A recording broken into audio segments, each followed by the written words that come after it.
of Reclaiming the Piazza III, Communicating Catholic Culture, which is edited by Leonardo Franchi, Ronnie Convery, and Jack Valero.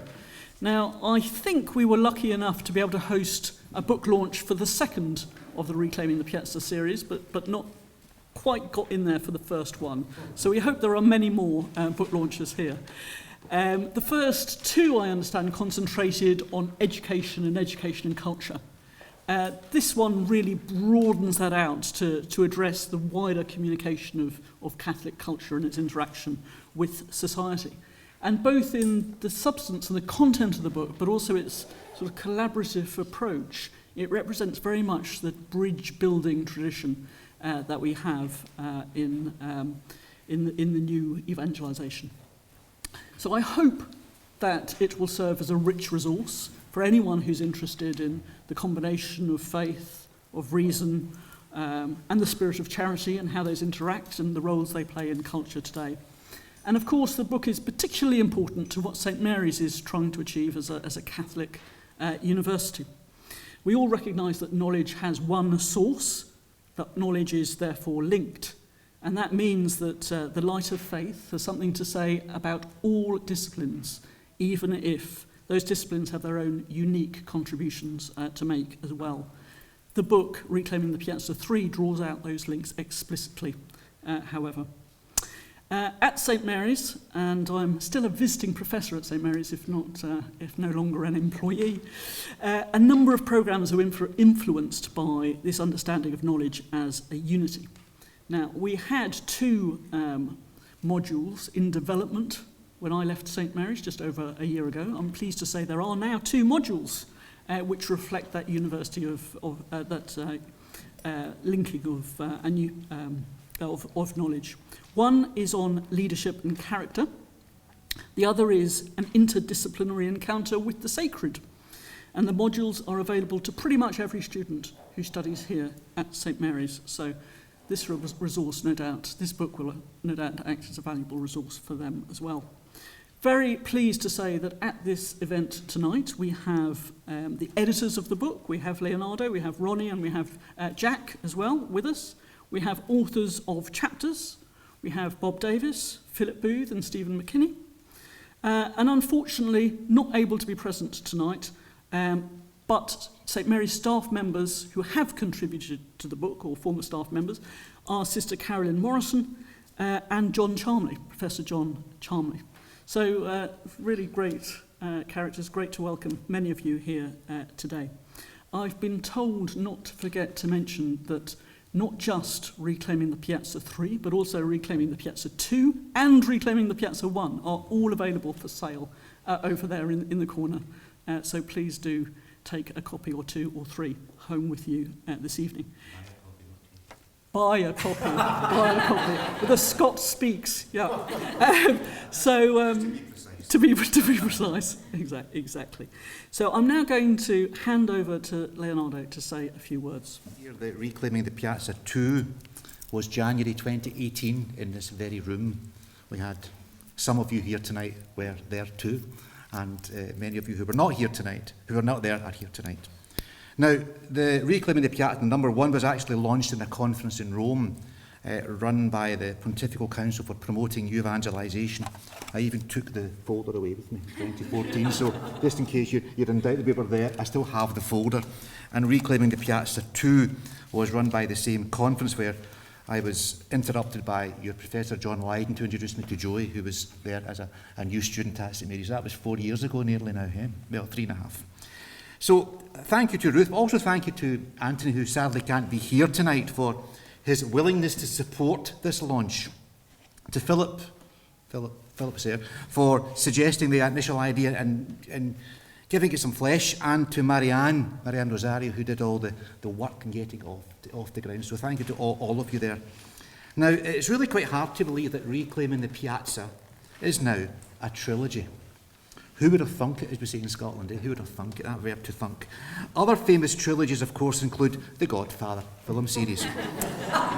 And we make no claim to similarity apart from the Italian angle, though there is at least one person in the room this evening who has been threatened with a horse's head for not meeting deadlines.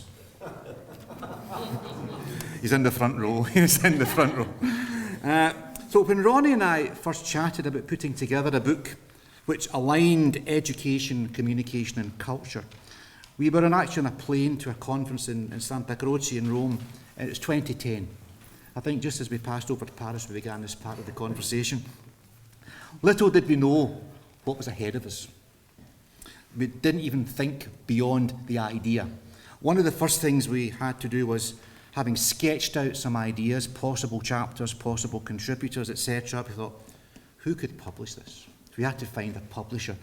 So there is no one here from Gracewing, Tom is not here tonight, but we thank Gracewing for their willingness to actually publish this series after we kind of, true to style, made them an offer they couldn't really refuse.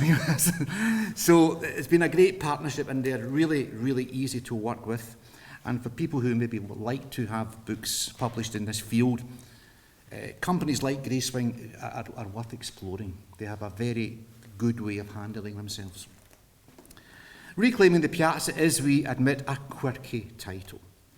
Some of my colleagues and friends called it the pizza book. But in using piazza, there's a reason for it. We are referring to that great public space of the typical Italian piazza, where dialogue and commensality, including the eating of pizza, take place on a regular basis. If you look at the books there, each of them has a picture, more or less clear, of an Italian piazza in Venice, in Rome, and the latest one is Piazza del Campo in Siena. Our aim was to show that Catholic culture, and indeed the Catholic mind, to use that term, must be open to an encounter with other ideas. A more or less closed culture war mentality is of limited, perhaps of no value, to the Church's mission to teach all nations, that great commission we have in Matthew. And the new evangelization, which Ruth kindly mentioned without prompting there, demands no less than a putting out into the deep. And the seeds of a dialogical approach to the new evangelization come from, I would say, the pedagogy exemplified in the Gospels. On the importance of this work of dialogue, the Holy Father, Pope Francis, could not be clearer. Quote, "If there is one word that we should never tire of repeating, it is this: dialogue. We are called to promote a culture of dialogue by every possible means, and thus to rebuild the fabric of society." It's quite a long quote, but it's worth it. The culture of dialogue entails a true apprenticeship and a discipline that enables us to view others as valid dialogue partners, to respect the foreigner, the immigrant, and people from different cultures as worthy of being listened to. Still in the quote, "Today we urgently need to engage all the members of society in building a culture which privileges this dialogue as a form of encounter, and in creating a means for building consensus and agreement while seeking the goal of a just, responsive, and inclusive society. Peace will be lasting in the measure that we arm our children with the weapons of dialogue," maybe quite topical there, "that we teach them to fight the good fight of encounter and negotiation. In this way, we will bequeath to them a culture capable of devising strategies of life, not death, and of inclusion, not exclusion." End of quote. And that was taken from his address when he was given the Charlemagne Prize in, I think, 2016. So to go through the books, the first book, Reclaiming the Piazza, Catholic Education as a Cultural Project, was co-written by Ronnie and our dear friend Dr. Raymond McCluskey and me. We drew on the Progetto Culturale, the cultural project of the Italian Bishops' Conference, as our inspiration. Well, this approach happily gave me an opportunity to talk a little about the great Italian poet Dante Alighieri.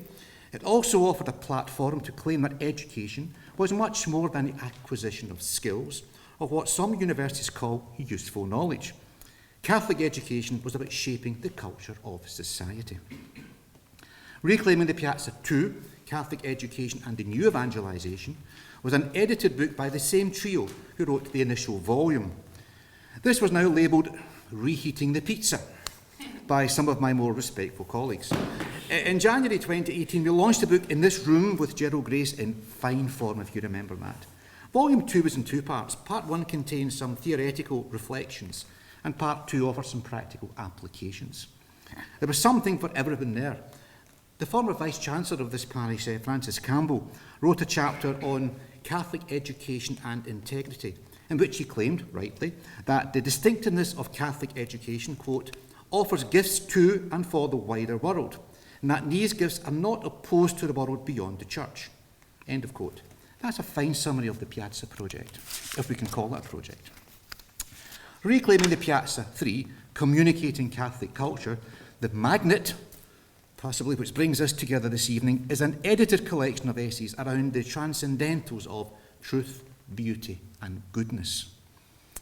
Raymond McCluskey was not able to be part of Volume 3, and we were delighted when Jack Valero joined the editorial team.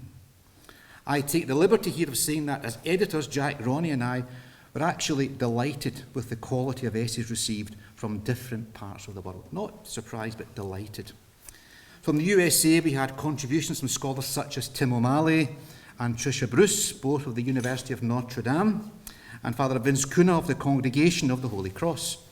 From England, we have Father Andrew Pinsent and 3 from St Mary's, already mentioned, Sister Caroline Morrison, John Charley and Philip Booth. From Notre Dame in Australia, we have Anne-Marie Irwin, and from Italy, we have Giovanni Tridenti and Daniel Arasa of the Pontifical University of the Holy Cross. Finally, from Scotland, we have Bob Davis and Stephen McKinney, both from the University of Glasgow, Lyndon Bickett of the University of Edinburgh, and award-winning Scottish Italian restaurateur Giovanna Eusebi, who will speak at the Glasgow launch along with Ronnie on May the 18th. We were delighted when the journalists Melanie McDonough, Rebecca Lamb, St Andrews and Francis Campbell again agreed to write cover endorsements. To be very, very honest, we've been very humbled by the support given to us by this Pontifical Council for Evangelization in Rome. Its President, Archbishop Rino Fisichella, wrote a preface for both Volume 1 and Volume 3. And also we are grateful to Archbishop Paul Tye for his foreword. Afterwards, he's at the Pontifical Council for Culture. And also like to thank Mick Duggan of St Mary's for his fine reviews of both Volume 2 and Volume 3. Thank you for that, Mick. On September 9 this year, we will have a launch in Rome during the 3rd International Catechetical Congress. We had Roman launches during the same Congress for Volumes 1 and 2.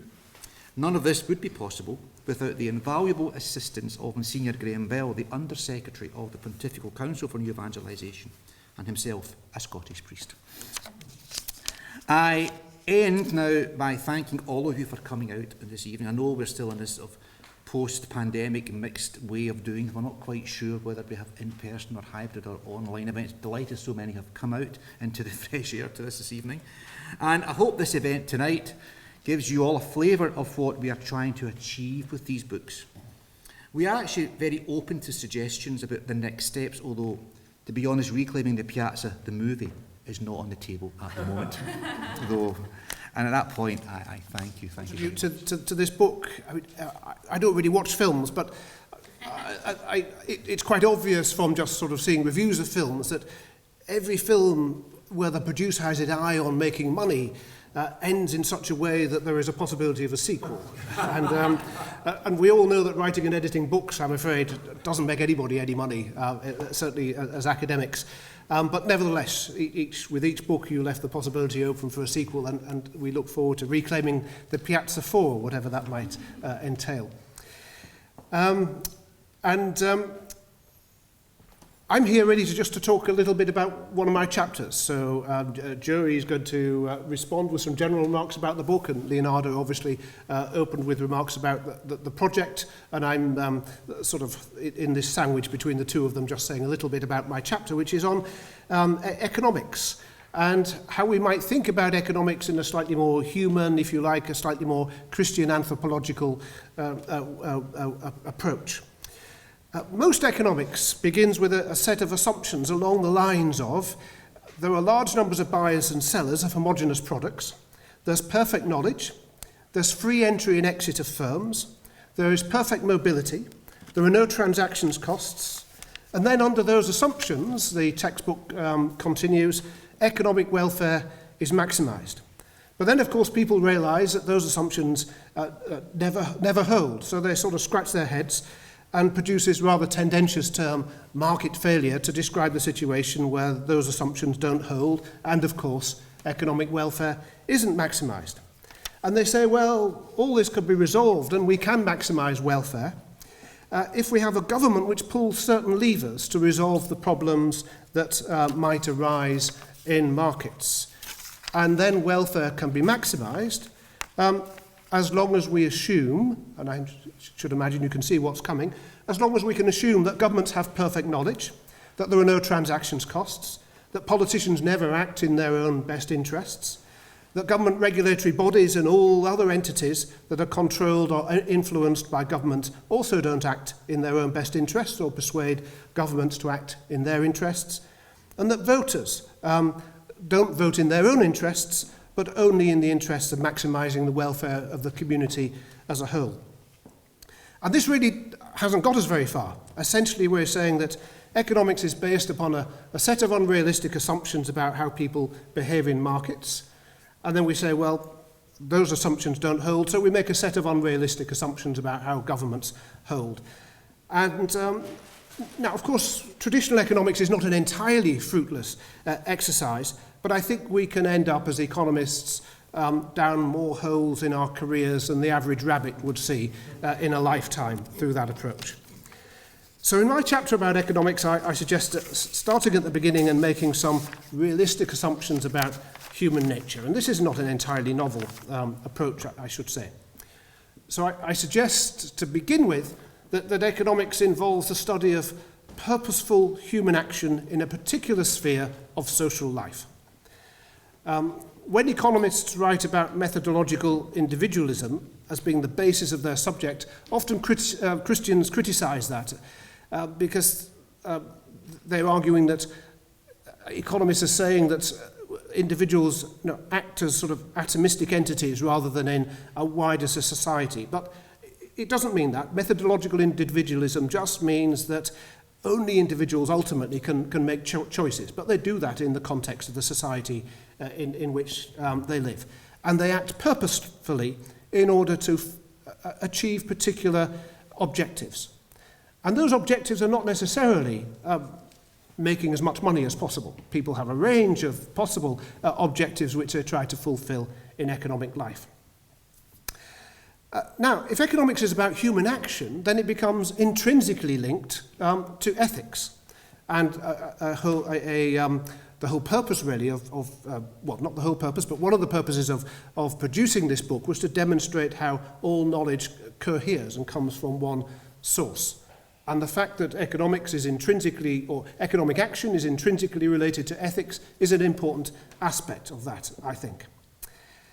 And the relationship between economics and ethics is a two-way street.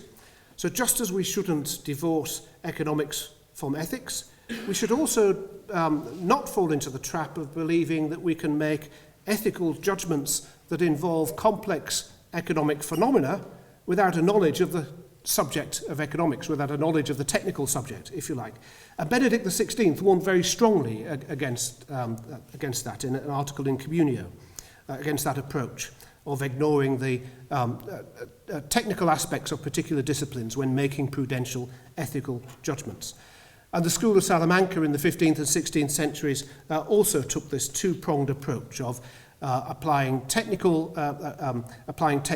in the area of economics with to problems which had ethical aspects. So to give an example, we may feel that it's wrong that people are required to pay too large a proportion of their income in rent, to take a very topical example, and thereby seek to control rents directly. Now, I've chosen an example here where there's almost unanimity amongst economists. Economists don't agree about most things, but on that particular topic they would. There's almost unanimity amongst economists that controlling rents directly in these circumstances would be a bad idea. It would probably lead to corruption, it would further reduce the supply of and increase the demand for property, and then the net result is that rather than property just being expensive, there'd be large numbers of people who couldn't obtain anywhere to live at all. So, whilst the discipline of economics can help us understand how we can have a better society, it can also teach us that shortcuts can be dangerous. Economics is inadequate on its own, it needs ethics, but the economic way of thinking is important in addressing certain societal challenges. And this applies to other disciplines too. Heart surgeons need ethics too, but it's still helpful if they know how to do heart surgery. We need both ethics and technique. So economics as a discipline, I think, can help us examine whether proposed actions to try to resolve particular problems in society will help address those problems or will actually produce a cure that's worse than the disease. So whilst every economic action is an ethical action, economics can also help form that virtue of prudence, which is so important in political and economic decision-making. Now, let's just go back then to the basic assumptions that a Christian approach to economics might start from. A Christian approach to economics, I think, must rely on sound anthropological assumptions which take into account a Christian view of human nature. And two which are especially important are the imperfectibility of the human person and the limits to human knowledge. As a result of the former problem, we do, of course, see terrible economic outcomes arising within markets, such as dangerous child labour, missold financial products, and so on. As a result of the latter problem, we know that central economic planning, as tried in places like Venezuela, the Soviet Union, and so on, is impossible. Not just difficult, it's literally impossible. Because the knowledge simply doesn't exist amongst an individual or set of human beings to pursue that approach to economic flourishing. Now, it's often been assumed and has been proposed explicitly in recent Catholic social teaching that our human imperfectibility and the way in which that imperfectibility gives rise to problems within market economies should lead us to the position that we need government regulation to rectify the impact of those, if you like, sinful acts. Now, we should be careful. It doesn't, not to say that we don't need government regulation to rectify those problems, but we should be careful. Because we also shouldn't make unrealistic assumptions about the ability of those in the political sphere to resolve problems which arise in markets. Those who act in the political sphere are also capable of error. They're also capable of sin. They also are imperfect, and they also have imperfect knowledge. And I think the longer tradition of Catholic social teaching provides us with a good way out here. It offers us the principle of subsidiarity, which suggests that the regulation of economic life, which is absolutely necessary, should take place at lots of different levels within society. And that many of those regulatory structures, which of course begin with the individual, the way in which we control our own actions, but many of those regulatory structures arise from civil society and not from politics. So one thinks of professions, trade associations, trade unions, exchanges in the area of finance, and so on. And then there are roles for different levels of government, local government, national government, supranational government, in trying to resolve economic problems. But the basic fact of our human nature is such that the imperfect human institution of government cannot perfect the imperfect human institution of the market economy. We have to think of subtle ways in which we, more subtle ways in which we address the problems which might arise within markets. But of course, the other way in which we try to make things better, try and promote the common good in economic life, is through ethics. To return to the original theme. And we can all play a part in creating a more humane economy by acting ethically in everyday economic decision-making. Ethics is often promoted when people talk about business ethics. They often have in their mind chief executives or banks or large and powerful companies and so on. But business ethics, ethics in the economic sphere is for everybody. We should all be honest in all our dealings. We should all treat people fairly and humanely at work, at whatever level we sit within an organisation. We shouldn't get involved, as far as is possible, in economic activities that are intrinsically immoral or indeed even close to the line. And indeed, just if you would take everyday transactions, Whether we are the customer or the shop assistant, we can make people's lives in the economic sphere more pleasant simply by smiling and being polite. Economics is about human action in the economic sphere, but much of that action involves human relationships, and a lot of it is just ordinary, everyday activity. And economic activity is fundamentally a social activity. So the way we behave in the economic sphere will determine how effectively we can reclaim the piazza. And we can, in all our lives as individuals, I think, do that bit by bit, paving stone by paving stone, if you like, by behaving ethically in our economic life, wherever we are sitting in the economic structures. So that's all I had to say about my chapter, and I'd like to hand over to Joey Olivia now, who's going to talk about, conclude really talking about the book as a whole. Okay, good evening everyone. I'm Joanna Oliva. I'm a PhD student here at St. Mary's University. I'm researching on Catholic education and women leadership. So I would like to begin by thanking Dr. Leonardo Franchi for giving me the opportunity to be part of this book launch, Reclaiming the Piazza III.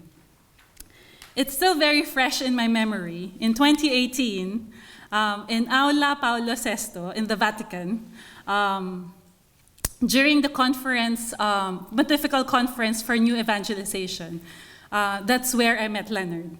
He was launching the Reclaiming the Piazza II in front of thousands of attendees. And I'm one of the audience queuing up to meet the editors of the book, including Ronnie, actually there in the Vatican.